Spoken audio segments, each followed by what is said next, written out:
tidak? Senang. Ya. Jadi dari beberapa ibu lihat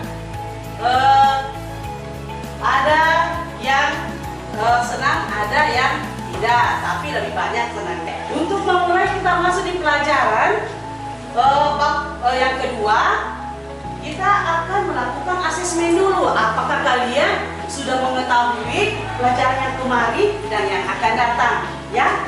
Jadi kita pakai aplikasi Quizzes, ya. Jadi kita belajar serius tapi santai.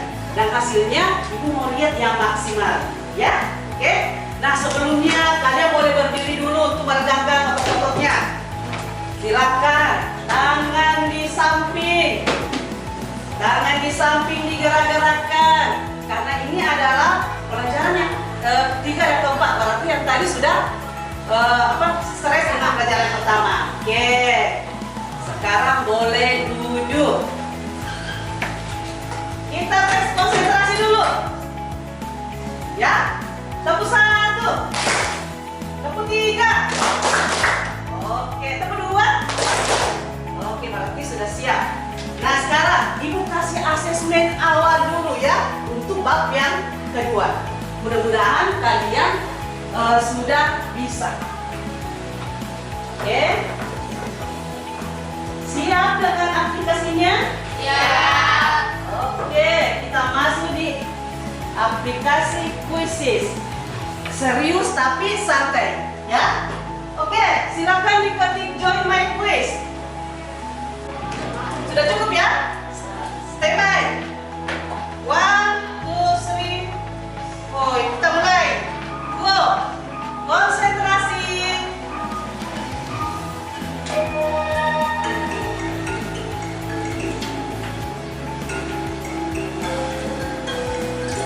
Fokus di soalnya ya.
Semua yang benarnya. Jadi boleh lihat, oh ini saya salah di mana. Jadi yang merah itu adalah di mana salahnya. Jadi pada saat nanti ibu menjelaskan, oh ibu saya tidak mengerti tadi yang nomor 1. Terus yang mana yang berikutnya salah? Oh di nomor 3. Kemampuan kalian di nomor 3 adalah hampir tidak ada yang tahu. Tapi kalau nomor 4 soalnya gampang-gampang, bisa, hampir semua bisa. Ya, jadi nantinya kita masuk di bab ini, kalian sudah bisa sebagian. Ya, nah ini dia. Jadi kriteria hampir betul semua. Ya, nah yang merah boleh belajar kembali, boleh belajar sendiri, boleh bertanya sama. Oke, terima kasih anak-anakku ya. Sekarang kita masuk di bab pelajaran ini. Oke? Kita keluar dulu, kita masuk di materinya kita ya.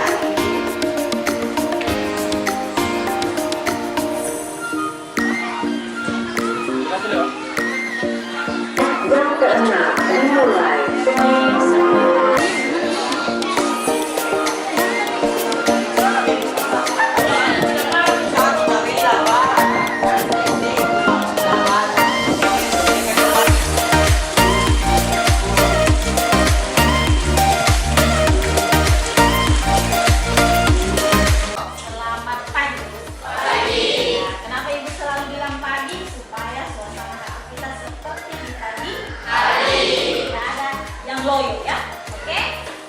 sebelum kita mulai pembelajaran, biasa kita berdoa.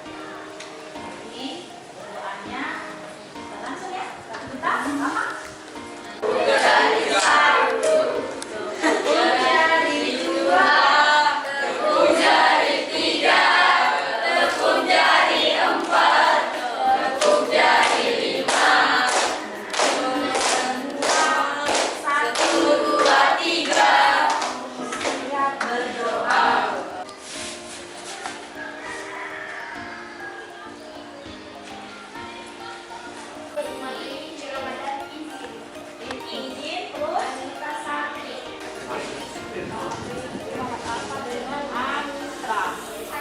Wanita ya? Wanita Septiana? Keterangannya? Sakit. Mama Trinity tadi? Waktunya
Belanda ada 4. Kesemuanya itu 4 negara itu adalah yang masuk ke Indonesia, yang menjelajah samudra hingga masuk ke Indonesia. Apa tujuannya mereka? Untuk mencari di wilayah Indonesia. Dan di daerah-daerah yang tidak menyukai kedatangan bangsa Barat itu melakukan perlawanan di daerah, mulai dari Sumatera sampai daerah Papua. Tokoh-tokoh yang melakukan perlawanan mencari informasi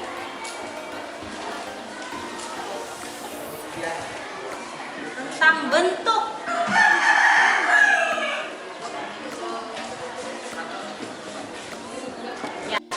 membuat penyebaran dari daerah-daerah yang melakukan perlawanan. Jadi menuangkan di peta itu, misalnya Banten itu di peta itu di mana sih letak Banten? Ya, untuk perlawanannya. Jadi ini membuat peta, ya, peta perlawanan di daerah.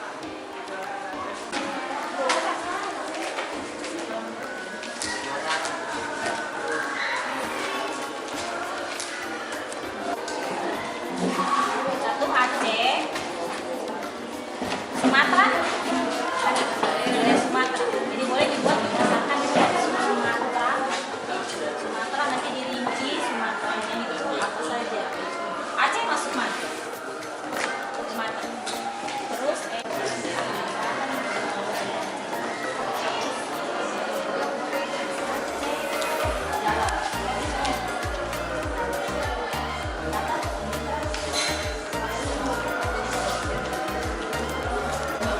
gampang sih rokok masuk. Iya, kan itu lawan bang sih. Nah, apa tuh? Coba tadi. Nama saya Haryani, perwakilan dari orang tua murid SMP Negeri 18 Palu. Ya, saya bangga kepada Kepala Sekolah SMP Negeri 18 Palu karena lolos menjadikan Sekolah SMP Negeri 18 Palu ini sebagai sekolah penggerak.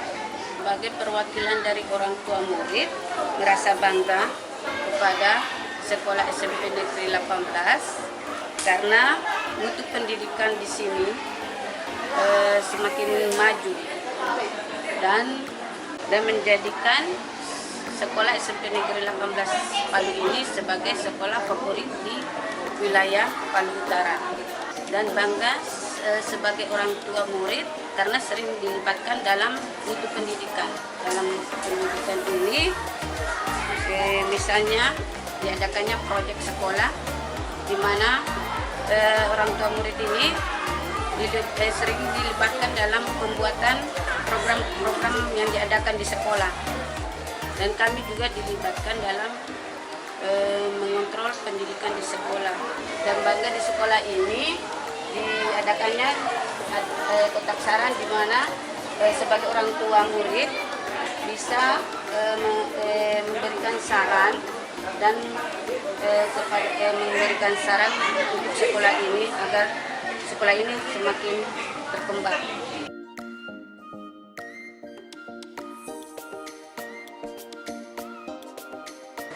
Assalamualaikum warahmatullahi wabarakatuh. Saya Kisman SPD MPD adalah Kepala Sekolah di SMP Negeri 18 Palu. SMP Negeri 18 Palu adalah sekolah penggerak yang melaksanakan program PSP Angkatan 1. Sebagai sekolah penggerak, kami di SMP Negeri 18 Palu telah melaksanakan atau mengimplementasikan profil pelajar Pancasila dalam 4H. Pertama, budaya sekolah. Budaya sekolah kami usahakan yaitu bagaimana menciptakan sekolah kondusif untuk terjadinya pelaksanaan pembelajaran yang sangat baik di sekolah. Kemudian di budaya sekolah, bagaimana hubungan antara interpersonal, antara guru dengan guru, siswa dengan siswa yang sangat bagus. Di mana ada moto kami yang sangat dipegang teguh oleh guru-guru dan seluruh warga sekolah, yaitu berjuang bersama secara kekeluargaan untuk meraih prestasi. Budaya sekolah ini pun kami mulai dari pintu sekolah, di mana gerbang sekolah ada guru-guru piket dan OSIS untuk menyambut anak-anak yang datang ke sekolah dengan 5S, yaitu senyum, salam, sopan, dan santun. Di samping budaya sekolah tadi ini, di SMP Negeri 18 Palu betul-betul terjadi perubahan sebelum dan sesudah adanya PSP. Di mana sebelum ada PSP, di SMP Negeri 18 Palu ini ada beberapa anak yang kena narkoba. Tapi alhamdulillah setelah PSP kami membentuk beberapa komunitas praktis di sekolah, termasuk tim Satgas Narkoba kami bentuk. Itu sampai hari ini narkoba di SMP Negeri 18 Palu tidak ada lagi. Demikian pun bullying. Bullying tertekan betul sebelum adanya PSP ini. Ada lebih 10 data yang masuk ke BK kami itu adanya perundungan. Tetapi setelah adanya PSP, SMP 18 masuk program sekolah penggerak, maka bullying ini bisa ditekan dengan beberapa program yang kami lakukan. Misalnya melatih guru atau fasilitator menjadi fasilitator untuk anti perundungan. Yaitu untuk tahun ini sudah ada 4 guru kami yang masuk sebagai fasilitator anti perundungan. Ada 2 tahun lalu dan 2 tahun ini. Fasilitator ini betul-betul melaksanakan fungsinya dengan baik di SMP Negeri 18. Di mana tahun lalu ada 30 anak terjaring sebagai agen perubahan. Agen perubahan ini betul-betul membantu sekolah dalam memberantas bullying di sekolah. Ya. Sampai hari ini ada 60, karena tahun kedua ada 60 agen perubahan yang sudah ada di SMP Negeri 18 Palu. Dengan adanya agen perubahan ini yang kami pilih dari anak-anak yang berpengaruh kepada anak lain, ini bisa mengurangi, menekan adanya bullying di sekolah.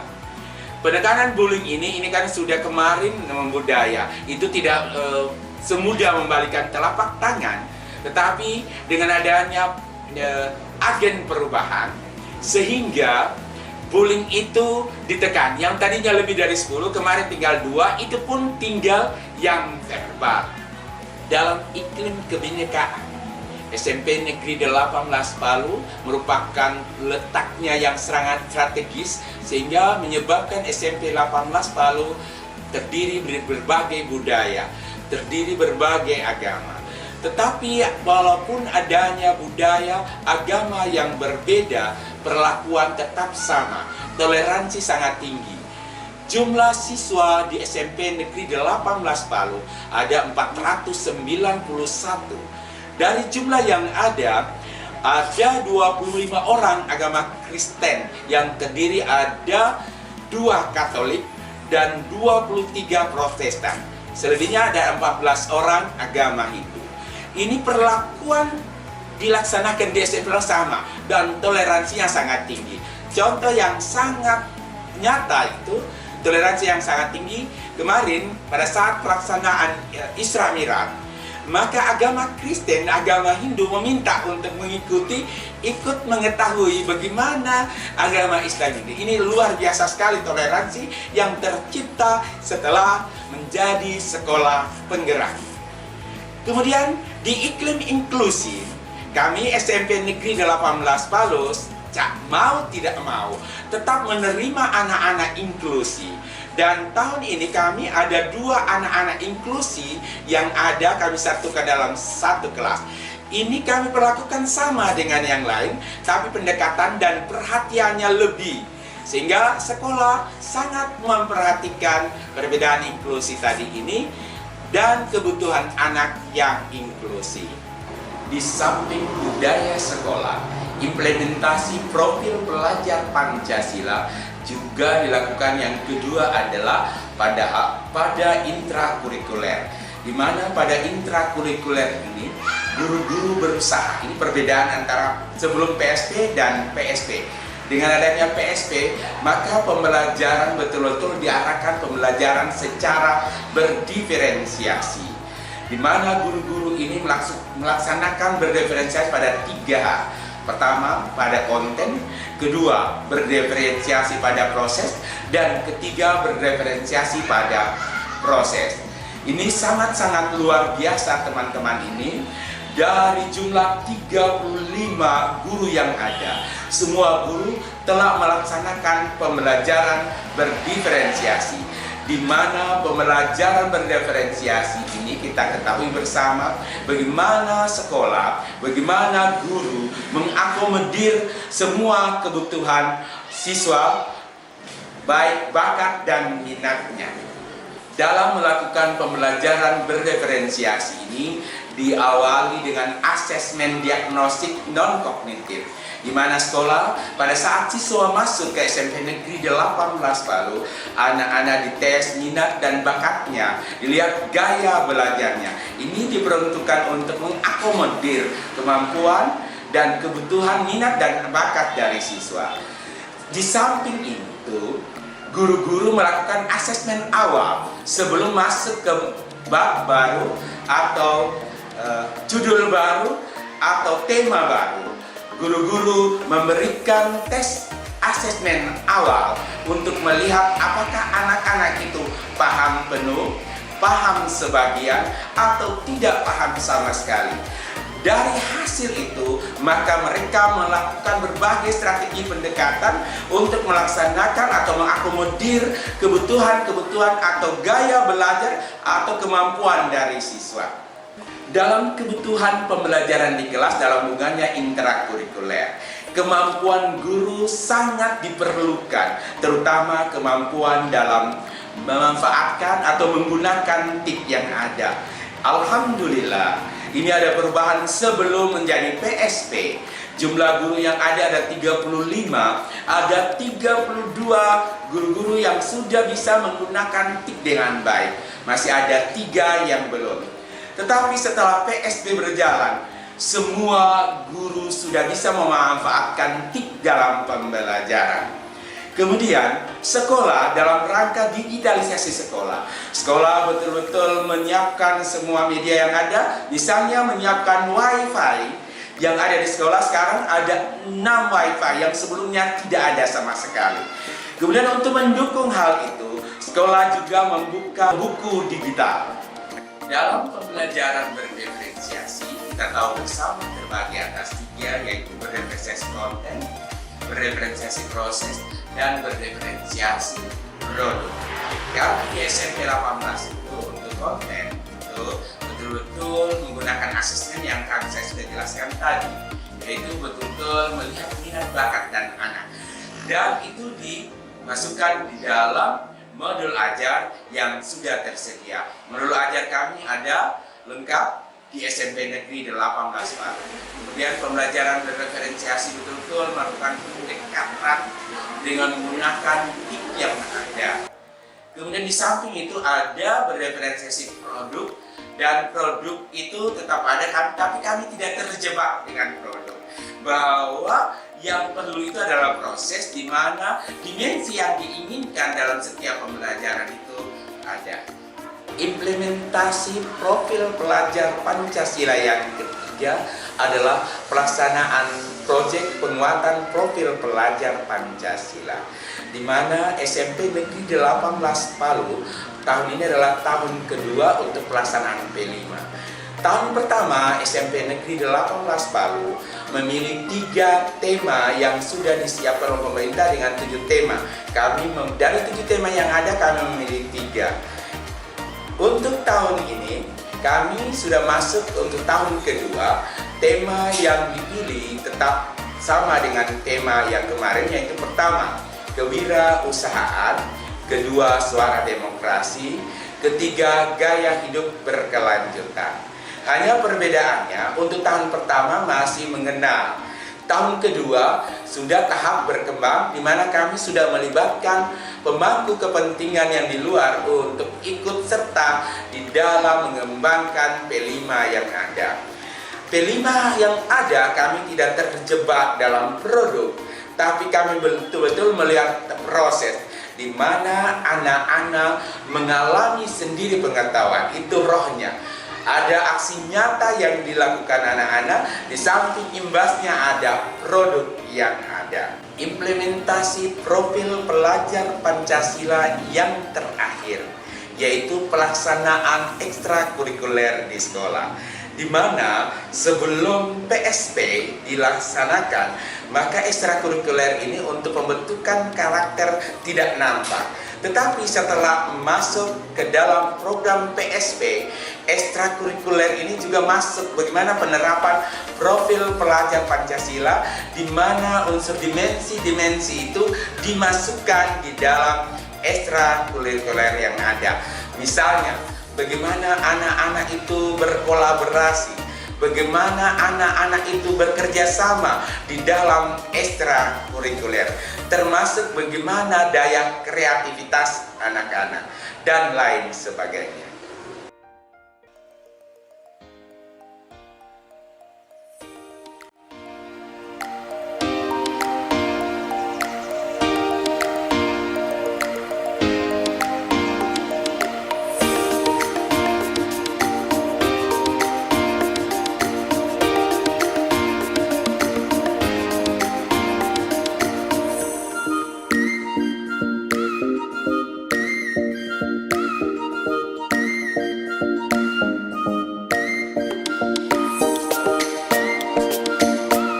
sebagai pelaksana program sekolah penggerak untuk SMP 18 Palu. Ada satu yang menonjol yang tadinya SMP Negeri 18 Palu tidak dihitung. Tetapi setelah masuk sekolah penggerak, SMP Negeri 18 Palu khususnya perpustakaan, SMP Negeri 18 Palu juara 3 Kota Palu sebagai perpustakaan terbaik. Hal ini karena adanya intervensi yang dilakukan oleh pemerintah, yaitu dalam hal digitalisasi sekolah. Salah satu program yang kami masukkan dalam digitalisasi sekolah adalah adanya buku digital yang ada di SMP Negeri 18 Palu.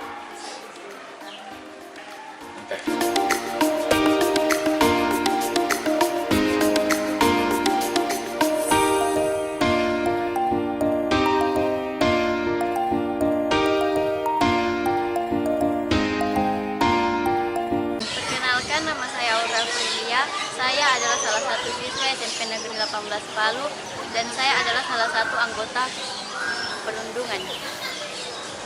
Saya dipilih sebagai anggota perundungan dapat dipercayai oleh guru karena untuk menghilangkan adanya stop bullying. Adanya stop bullying dapat membuat SMP Negeri 18 Palu jauh lebih baik dari sebelumnya. Adanya agen perubahan stop bullying dapat menurunkan pembulian yang ada di SMP Negeri 18 Palu. Assalamualaikum warahmatullahi wabarakatuh.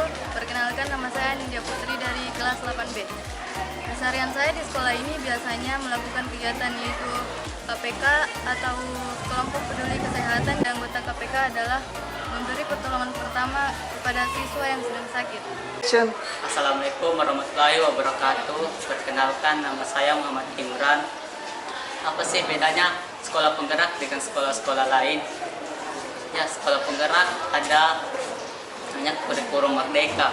Di sekolah penggerak itu ada proyek yang pas 1 tahun lalu saya mendapatkan proyek pas saya di kelas 7. Proyek yang saya dapatkan membuat bingkai dari kardus. Di situ kami pulang hari masih jam 12 dan kami datang kembali ke sekolah jam 3 bersama teman-teman kelompok.